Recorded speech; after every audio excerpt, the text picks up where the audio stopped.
In Guelph.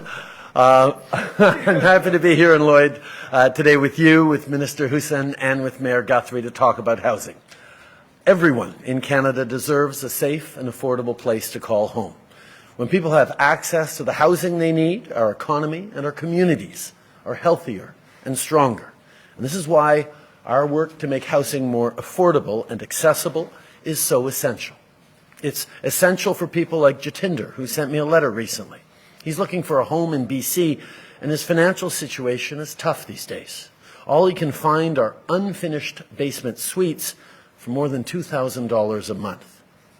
It's essential for families and seniors who struggle to pay their bills and for whom housing is a big part of their budget. It's essential for hardworking young people who are told that if only they ate fewer avocado toasts, they could afford to become new homeowners.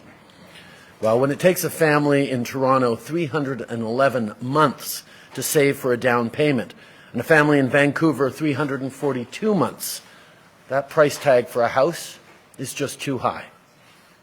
We can all agree that the status quo is not working. Si on veut rendre le logement plus abordable, il faut en bâtir plus et plus rapidement. C'est un défi complexe, et les politiciens qui disent que la solution est simple sont irresponsables. This is not an issue one order of government can solve on its own. We need all three, municipal, provincial, and federal governments, pulling together with the private and non-profit sectors, using all the tools we have. Our government is here to help. We have a plan to double home building over the next decade for people at all income levels. And part of this plan is our $4 billion Housing Accelerator Fund. Right now, in our biggest cities, in many neighborhoods, it's very hard to build new homes. And it's especially hard to build affordable housing. Whether it's exclusionary zoning, slow permitting processes, or underdeveloped land, the policies in place in many cities are just not producing the housing we need. That needs to change. And that's where the Housing Accelerator Fund comes in. Today I want to share details of how this fund will help. The Housing Accelerator Fund will accelerate change and eliminate barriers to new housing supply. The federal government will directly fund municipalities that submit action plans for funding. The boldest plans, resulting in the most housing units, especially affordable units, will be rewarded. This fund will adapt to local housing needs. It'll be a flexible tool designed to help cities and communities unlock major new supplies of housing. For example, municipal action plans could include initiatives like updating permitting systems, tackling NIMBYism by introducing zoning reforms, or incentivizing transit-oriented development. We're funding these action plans to encourage municipalities to think bigger and bolder, to accelerate project approval timelines, to increase densification, to free up underused land, and to reduce construction costs. Put it simply, to build more faster. This is not a fund for luxury units or small changes already on the horizon. This is about transformational change. It's about addressing the housing challenges head-on. Le Fonds pour accélérer la construction de logements va permettre d'accélérer les changements et d'éliminer ce qui empêche d'augmenter l'offre de logements. Le gouvernement fédéral va verser des fonds directement aux municipalités qui vont soumettre un plan d'action pour obtenir du financement. Les plans les plus audacieux qui mènent à la création du plus grand nombre de logements, particulièrement des logements abordables, vont recevoir du financement. Par exemple, les plans d'action des villes pourraient proposer des initiatives pour moderniser leur système d'octroi de permis, pour mettre en œuvre des réformes du zonage ou pour encourager le développement axé sur le transport en commun. Every municipality and community, no matter its size, is encouraged to apply, including Indigenous jurisdictions. Funding will be allocated based on the quality of municipal action plans.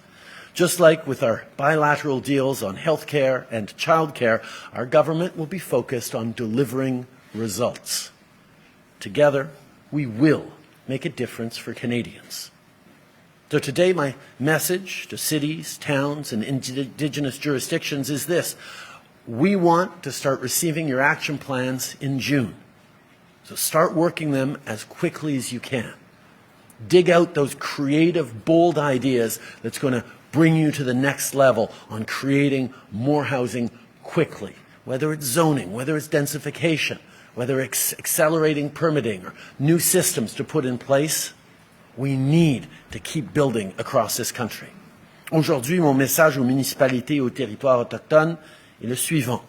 On veut recevoir vos plans d'action à partir du mois de juin, alors commencez à les préparer dès maintenant. With the Housing Accelerator Fund, our goal is to fast-track the creation of 100,000 new homes and units across Canada. It's part of our plan to double the construction of homes within the next decade, and the only way we can do this is working together. Addressing housing challenges is complex.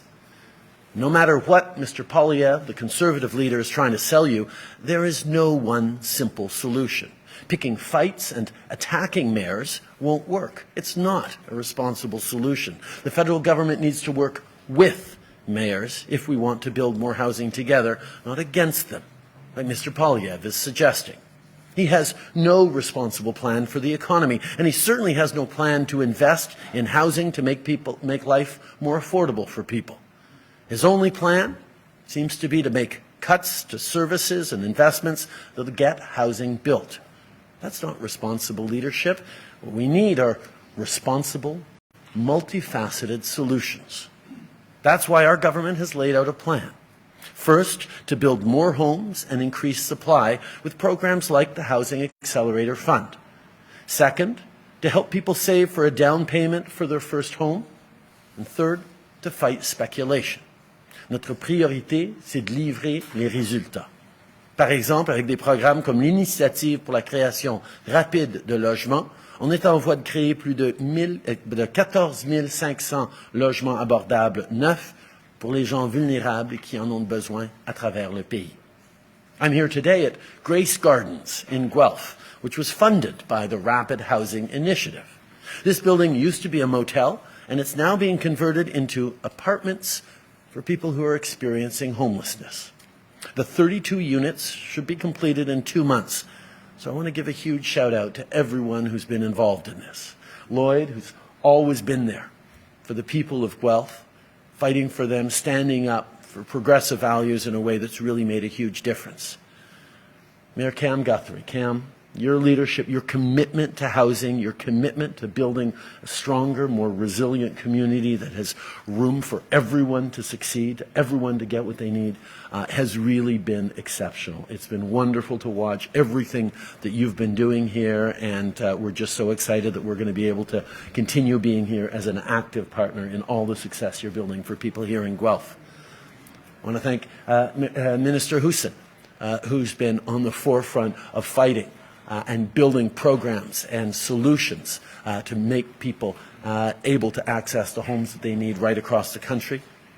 I want to shout out the people at Stepping Stone who've been so instrumental in building the stronger communities and being there to support incredibly vulnerable people. I want to thank the construction workers here today as well. You guys are working hard to make sure that people get safe roofs over their heads to call home, and it's a huge part of building stronger communities and stronger economy that works for everyone. I really want to thank everyone involved in this important project, because every Canadian deserves a real and fair chance at success, and housing is at the heart of that promise.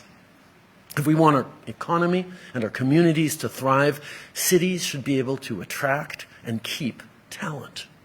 Workers shouldn't have to commute long hours every day. Rent shouldn't eat up most of your paycheck. Vulnerable people shouldn't have to sleep in tents or in their cars.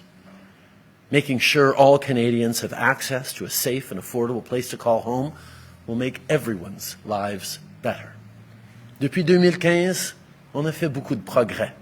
On a aidé à construire, réparer et rénover des logements à travers le pays. On a aussi investi dans des refuges et des maisons de transition. We've made a lot of progress over the past years, but we know there's a lot more to get done. We must continue to do this work together as partners to build a country and an economy that works for all Canadians. With that, I'm very happy to pass it over to my friend, Minister Ahmed Hussein. Ahmed.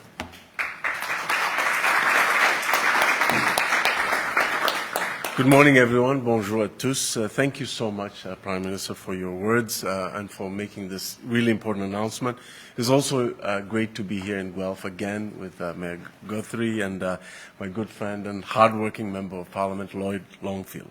Our government, indeed, Prime Minister, is committed to making sure that each and every Canadian has access to a safe and affordable place to call home that meets their particular housing needs. And I know that everyone joining here today shares this important goal. For decades, Canada's cities have been growing faster than their housing supply, creating a strong and growing demand for housing of all types. Simply put, we need more homes and we need them fast. That is why our government is taking bold action to address this challenge. Pour y parvenir, la collaboration est essentielle. Les provinces, les territoires, les villes, les villages, les communautés autochtones et les secteurs sans but, lucratifs et privés, doivent tous travailler pour construire les logements dont les Canadiens ont besoin. That is why this $4 billion Housing Accelerator Fund is a game changer, because it provides funding to local governments to speed up the development of housing, the approval of housing, and the delivery of housing, getting more homes built for Canadians and getting those homes built faster. Every level of government we know has a role to play in housing, and our government is responding with the Housing Accelerator Fund. It's about working together to remove the systemic barriers that prevent the faster approval and delivery of housing. When I've spoken to mayors and local leaders across the country, they've told me that they're facing real barriers to housing development. Barriers that they don't always have the resources to overcome due to fiscal capacity issues. We recognize that although many of these barriers are local, they cannot be overcome by local governments alone. And therefore, we're coming to the table to help us partners, and we're calling upon all local governments across the country to start developing ambitious action plans to submit to this Housing Accelerator Fund.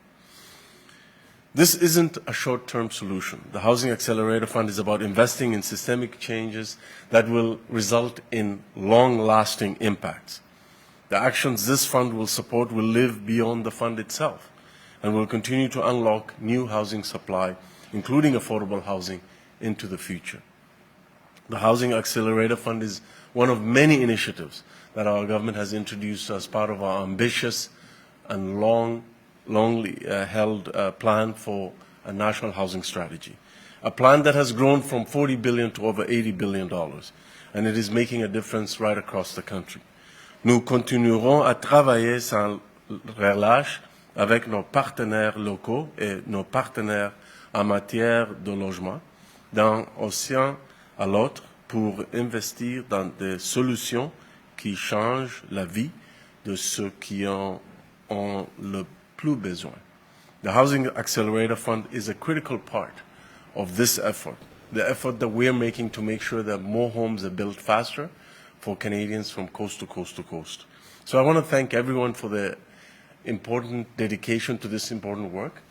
I want to thank the workers for providing Canadians with faster homes that are built with the dedication that you bring to the table. And I know that these homes will provide sanctuary and a place of stability for people to restart their lives and making sure that they thrive. And so when we invest in affordable housing, we're also investing in communities. We're also investing not only in the social and health, better social and health outcomes of Canadians, we're also investing in their hopes and dreams. And that begins with unlocking more supply of all types, and that is exactly what the Housing Accelerator Fund is all about. And with that, I want to bring to the floor Mayor Guthrie. Thank you.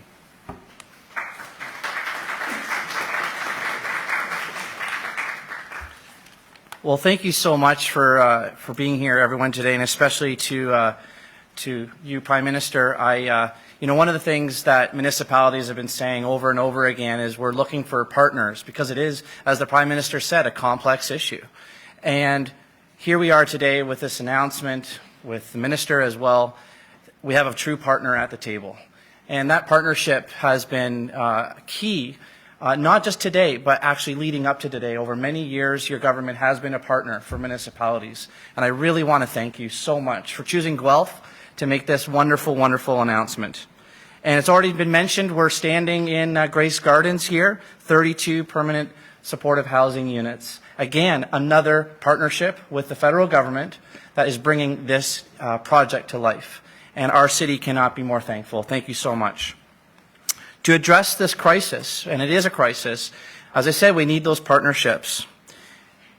And I can tell you right now that with this fund, it is going to help not only cities like Guelph, but cities across our country. $4 billion is a wonderful, I'm going to call it a first tranche of money that we should have for building the housing that is needed. And it is all housing types, but especially for affordable housing as well.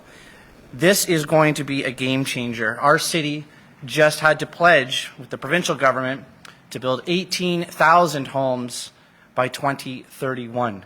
And we have a commitment to trying to do our very best to make as many of those as possible affordable for people to be able to call a home for them.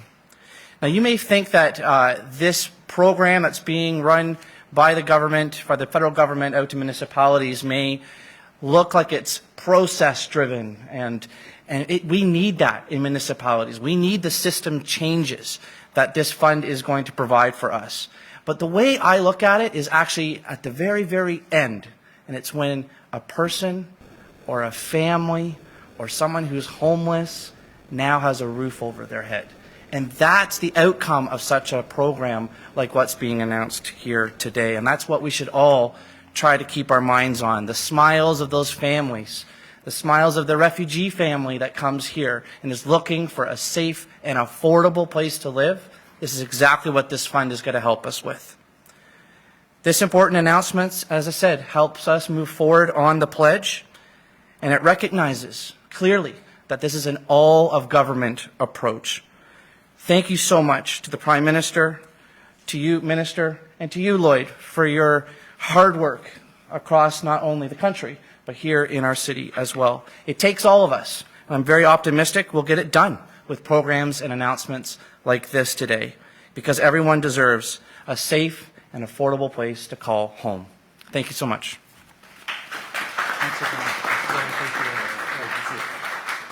We will now start with the question and answer period. Nous allons maintenant commencer avec la période des questions.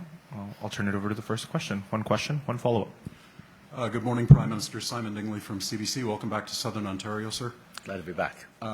You chose a family friend for the special rapporteur job. Are you not concerned about allegations of bias? And given the reaction to Mr. Johnson's selection, is a public inquiry not inevitable? I think, first of all, David Johnston has served this country in many, many different ways through a long and unimpeachable career. He served as our Governor General. He has served in many capacities, and the integrity and the character that he has demonstrated every step of the way is absolutely unimpeachable. When we are looking to someone who will always put the country first and put the interests of Canadians at the core of everything he does, there is no better name than David Johnston, which makes it so astonishing but also so clarifying to see the Conservative Party simply not interested in actually getting answers, in actually reassuring Canadians about our democracy, and actually finding out the truth of what's going on from experts. They are engaging in horrific, partisan attacks against a man of extraordinary integrity. And if everyone needed a really clear indication that partisanship is more important to Conservatives than actual facts and reality, their completely unfounded attacks on David Johnston are exactly that. Comment en français pour Radio-Canada aussi, s'il vous plaît. David Johnston est un homme qui a servi ce pays de façon extraordinaire toute sa vie. Il a été reconnu par des politiciens de tous les différents partis comme étant un homme de qualité et d'intégrité qui va et a toujours mis l'intérêt des Canadiens et le service à notre pays avant tout autre objectif dans sa vie. Et il y a énormément de Canadiens qui reconnaissent ça de façon profonde. L'intégrité de cet homme est sans aucun doute. Que le Parti conservateur démontre aussi clairement qu'ils ne sont pas intéressés dans la défense de nos institutions, ne sont pas intéressés par l'intérêt et les inquiétudes des Canadiens, ne sont pas intéressés par les faits et ce qui s'est vraiment passé, ou par cette recherche experte et indépendante dans comment on peut se protéger comme institution, comme démocratie, mais que le Parti conservateur ne soit seulement intéressé à quelque avantage partisan qu'il puisse trouver dans un contexte aussi important que la défense de l'intégrité de notre démocratie, démontre à quel point ils ne sont pas sérieux dans leur désir de voir nos institutions renforcées et les réponses données de façon impartiale et claire. Et mon deuxième question, second question, Prime Minister. Critics say whoever takes over as the next commissioner of the RCMP is doomed. Will your government consider making structural changes to the force as it looks for a new leader? The RCMP has an extraordinary history in this country. As an institution, it has been as much wrapped up in the history and the culture of this country as any other. And the women and men who serve in the RCMP, as women and men who serve in police forces across this country, deserve the very best support, resources, governance, and tools to do their jobs. We are seeing, unfortunately, continued tragedies hitting police forces across the country, the most recent heartbreaking one in Edmonton. We know we need to have police services with all the right structures and supports to keep the women and men who protect Canadians safe themselves when they do their work. And we also know that from the Emergencies Act Commission report to the upcoming Mass Casualty Commission report in Nova Scotia, there are lots of experts leaning in and reflecting on the best way to ensure that Canadians are kept safe with the best possible policing right across the country.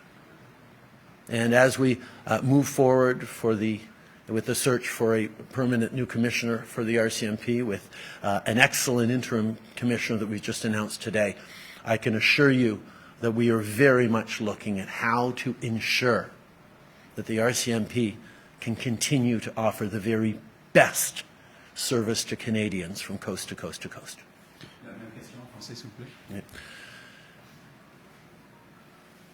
L'importance de la GRC comme partie de notre histoire, de notre culture, comme institution qui est importante pour tellement de Canadiens, a été soulignée de bien des façons au cours des dernières années.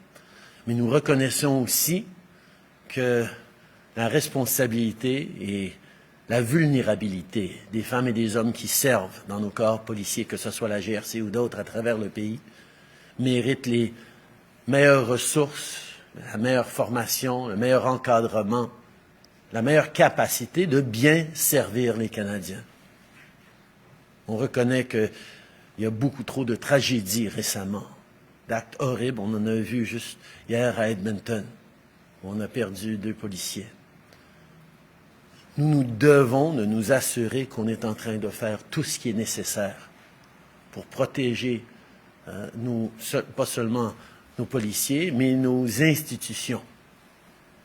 C'est pour ça, avec le nouveau chef intérimaire, avec le travail que nous allons faire vers un commissaire permanent pour la GRC, nous allons écouter les recommandations qui sont sorties de la Commission sur les mesures d'urgence, les recommandations qui vont sortir de la Commission sur la tragédie en Nouvelle-Écosse, qui va sortir dans les semaines à venir. Et nous allons écouter et réfléchir attentivement sur comment on peut s'assurer que la GRC et nos autres institutions policières soient bien équipées pour protéger les Canadiens d'un bout à l'autre de ce pays de la meilleure façon possible. Next question. During the public inquiry into the Emergencies Act, one of the responses you gave was really detailed and walked Canadians through what you were thinking before you made a big decision. So I was wondering if you could take that same approach to this question and tell us why you decided to appoint David Johnston. Did you consider this perceived conflict of interest? Right now, a lot of Canadians have very, very real questions that are really, really fundamental. First of all, is our democracy still working? Are our institutions still acting in the best interests of Canadians, or are they being influenced by everything we know that foreign countries from Russia to China to others are trying to do to destabilize us? Are politicians getting the information they need from our security agencies in order to keep Canadians safe? And are politicians then acting on the best interests of all Canadians, or are they acting in their narrow self-interest? These are really, really important questions because they go to our confidence in our institutions at a time where people seem to be anxious, quite rightly, about so many different things, from the rising cost of living, to the war in Ukraine, to the aftermath and echoes of the pandemic, to the challenges of climate change. There are so many reasons for people to be really worried about a whole bunch of things. And if suddenly they can't even trust their governments to be looking out for them, that's a really serious thing. If I'm standing here making a housing announcement on how we're going to be building homes for Canadians right across the country, and Canadians aren't even sure if this government is really focused on their best interest or is in the pocket of some foreign government, that's something that needs to be dealt with extraordinarily seriously. And the partisan nature of politics means that no matter what I say, people are going to, wonder if they didn't vote for me, whether or not they can trust me. And that polarization is getting even more serious in politics these days. That's one of the reasons why, after 2015, when we saw increasing foreign interference in elections around the world, in the US election in 2016, in the French presidential election in 2017, we saw foreign interference taking up bigger and bigger space. So in 2018, when we hosted the G7 in Charlevoix, we created a G7 rapid response mechanisms to counter threats to democracy. And a year after that, we created a panel of independent top public servants informed by all of our intelligence community experts and reports to be able to reassure in real time Canadians if there was foreign interference going on during an election that was in danger of impacting that election one way or another. And in 2019 and in 2021, that panel did its work, and the work of that panel was analyzed afterwards in independent reports, and the conclusion is absolutely clear. even though there was and there is ongoing attempts at foreign interference by China into our politics, into our democracy, like into our businesses, into our research institutions, into diaspora communities. Attempts by interference by China did not affect the outcome of the 2019 and 2021 elections. That's something Canadians can be absolutely reassured by. But Canadians want to know even further, okay, are we doing everything necessary? And are there processes to hold people to account if things aren't being done necessary, if partisan decisions are slipping into that? That's why, in order to reassure Canadians, knowing that any elected politician from one party or another is not going to be able to speak in a way that has full reassurance for all Canadians, and everyone, regardless of who they vote for, deserves to have faith in the system within which they're voting. The decision to take someone of unimpeachable integrity to step back, to look at the entire landscape around national security, to have the security clearances able to dig deep into everything our spies and intelligence experts and analysts are saying,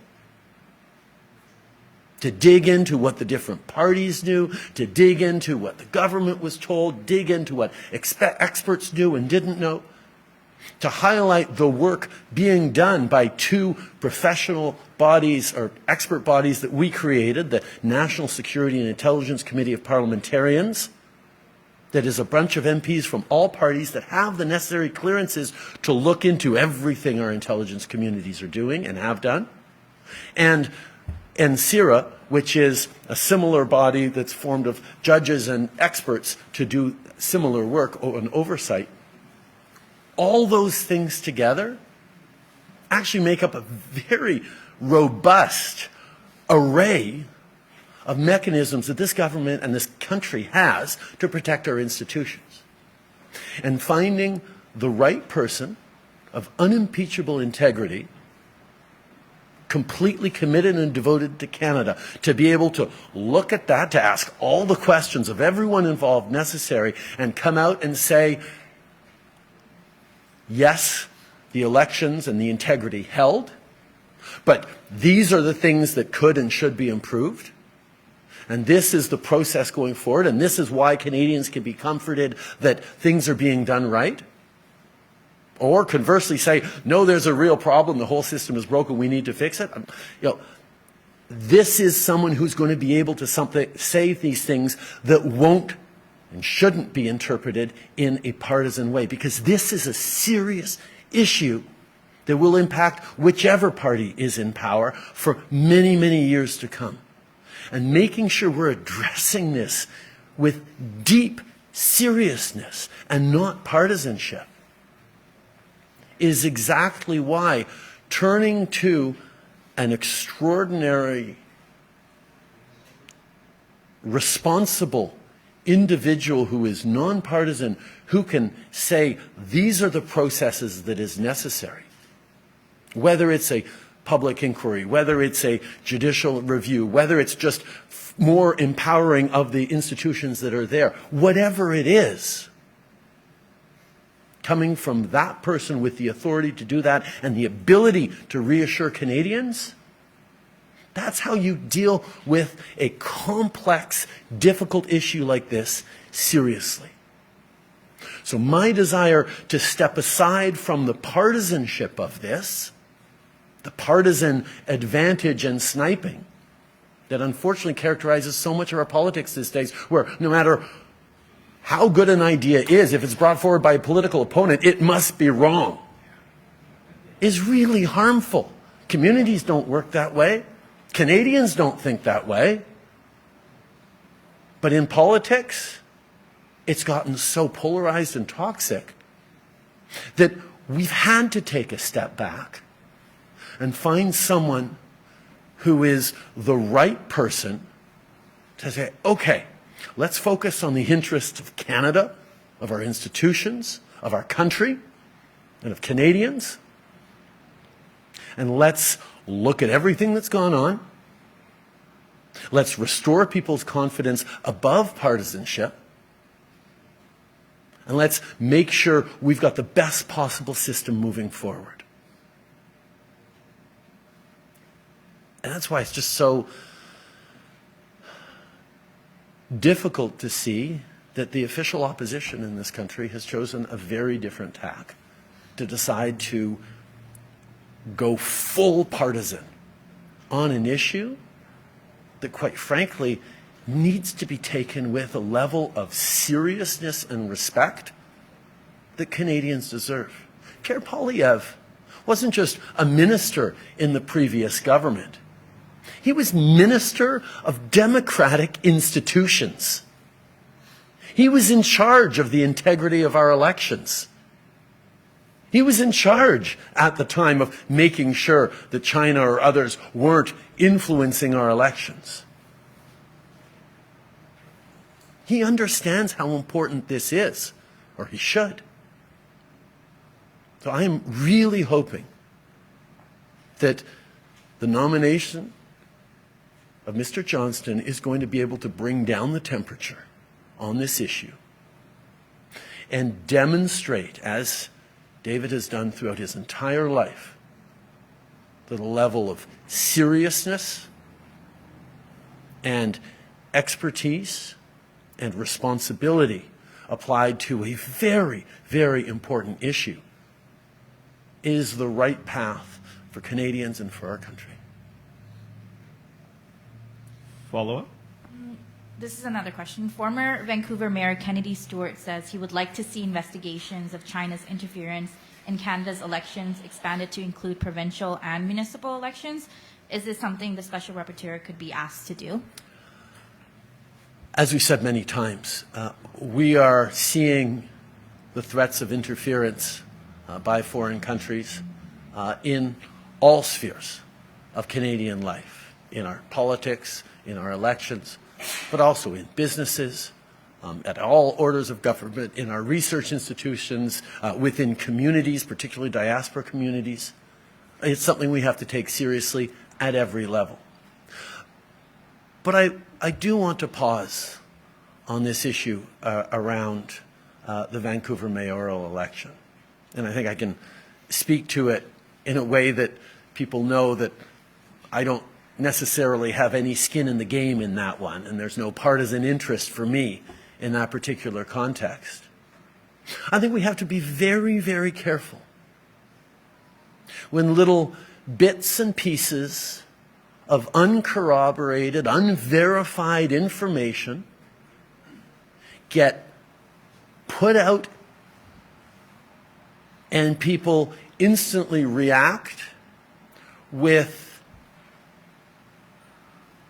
perspectives and reactions that can undermine the ability of the duly elected mayor of Vancouver to do his job, can undermine people in Vancouver's faith in the integrity of their elections, of their processes, and of the person who is serving them at the highest level.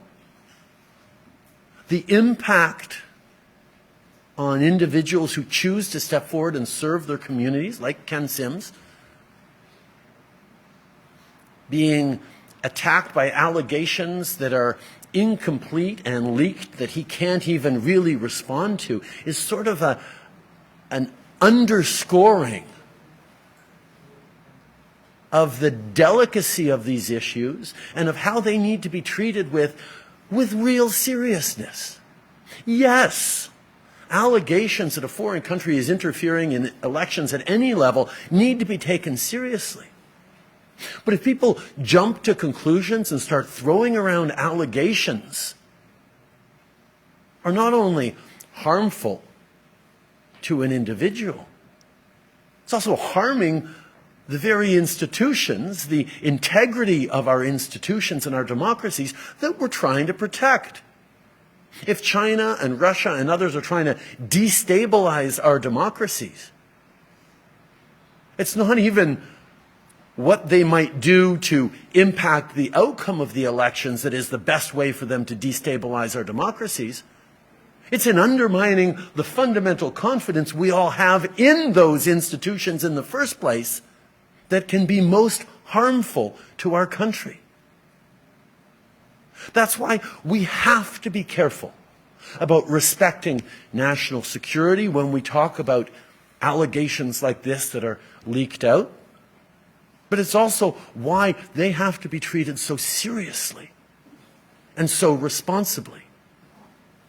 And regardless of what political side you're on, looking for a short-term political partisan advantage in this is running the risk of doing the work of those who want to sow chaos within democracies for them. We have processes and experts and institutions that do the work in open and accountable ways that can and must deal with this. And I will tell you, as Prime Minister, I regularly get briefed on a huge range of intelligence and security concerns and flags right across the country. And any time I get briefed on any concerns or issue, my question is, well, what can be done about this? What needs to be done about this? Who is taking the right steps on this?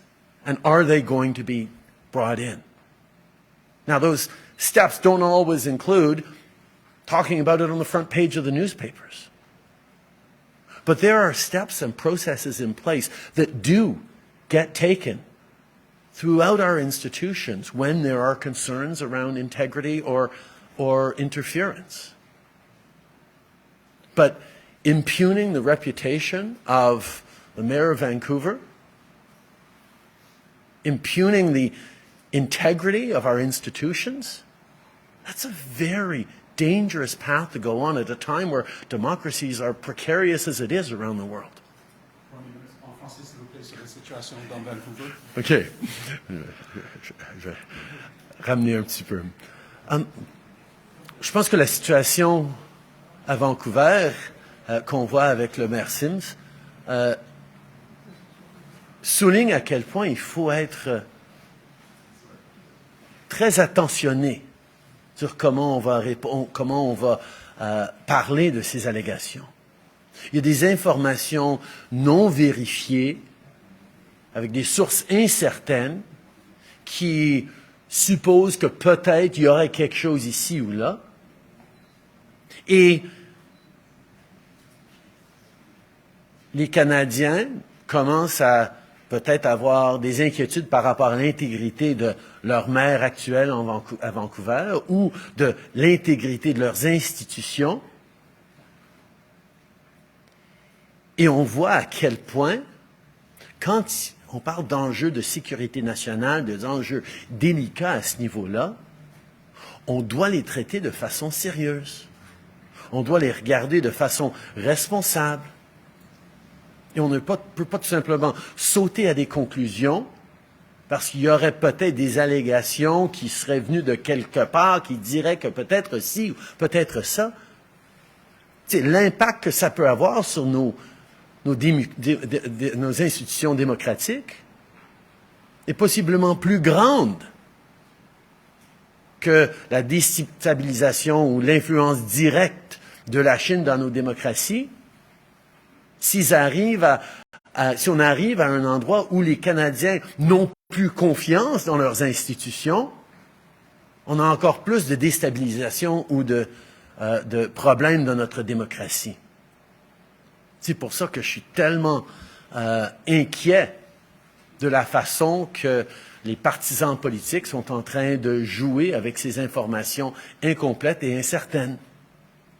Et je peux vous rassurer aussi qu'en tant que Premier ministre, je reçois régulièrement de l'information, des renseignements confidentiels et experts sur la situation au niveau de la sécurité nationale à travers le pays. Et chaque fois qu'on me présente des allégations, des inquiétudes par rapport à un individu ou par rapport à une institution, j'ai toujours la même question. Qu'est-ce qu'on peut faire, qu'est-ce qu'on devrait faire pour assurer l'intégrité, la protection de cet individu ou de l'institution dans laquelle il sert? quelles sont les actions concrètes qui devraient être prises et qui peuvent être prises, et ensuite je m'assure que c'est fait. On a un système qui prend ces menaces-là et ces préoccupations-là au sérieux, et avec les experts qui se penchent sur ce système de façon constante pour s'assurer qu'on est en train de bien se protéger, les Canadiens peuvent et doivent avoir confiance dans nos institutions. Mais le bruit partisan qu'on est en train d'entendre maintenant vient miner la crédibilité de nos institutions et fait le travail de la Chine et de la Russie d'une certaine façon mieux que eux, ils auraient bien pu voulu le faire eux-mêmes. Question? Hi there, Prime Minister. Mark Perry from GuelphToday.com, Village Media. Last fall, the provincial government, of course, put in that letter wanting to get 1.5 million homes built by 2031. We heard from Mayor Guthrie earlier on today about how it kind of breaks down to the 18,000 here at the local level. Do you believe with something today that goal is attainable with those numbers? Yes, I very much believe that goal is attainable. And our announcement today is about building new homes faster, especially affordable homes. If you take a step back for a second, you might think, oh, if we're going to you want to build new homes in this country? Well, simple. The federal government should just send $4 billion worth of 2x4s and screws so that these guys can get to work and build enough houses. That's not how you build homes in this country. As Cam said, what we're doing is actually giving municipalities the tools to be able to look at exactly what's needed to build more affordable homes here in Guelph and right across the country. Is it overcoming certain zoning restrictions and saying, okay, suddenly every lot can have 3 units on it, bam. Or anything within a 5-minute walk of a metro station or a subway station, you can build something up to 6 stories high. Or maybe it's on the other side of, well, the permitting process needs to be done instead of sequentially, needs to be done simultaneously on all these different levels. But that's going to take the municipality hiring a few more people to be able to do that.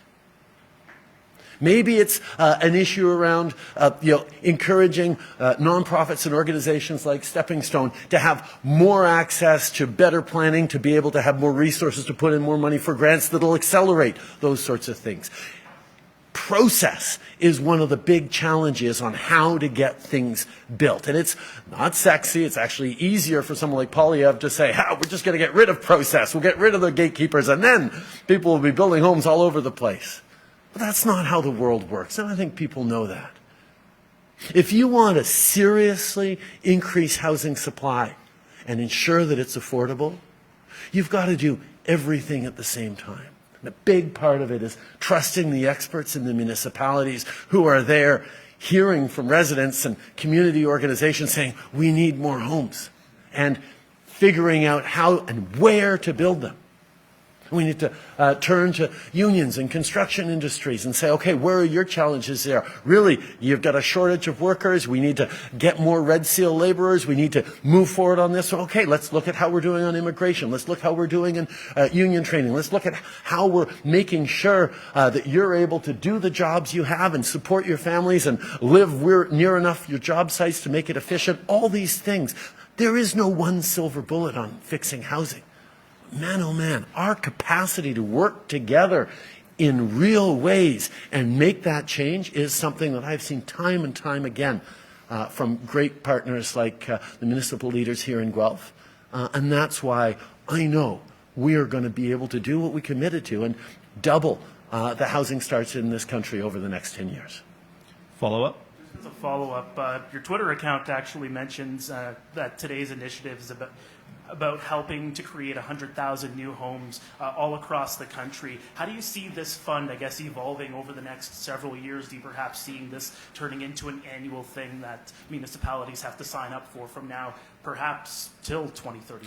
Well, this fund is very much around accelerating processes and giving municipalities the tools that will allow them to move faster forward on processes that will outlast even this accelerator fund. Once things are accelerated, well, they will continue to go at that quicker pace. But I'm happy to turn to Ahmed, actually, for speak to the longer-term view on this.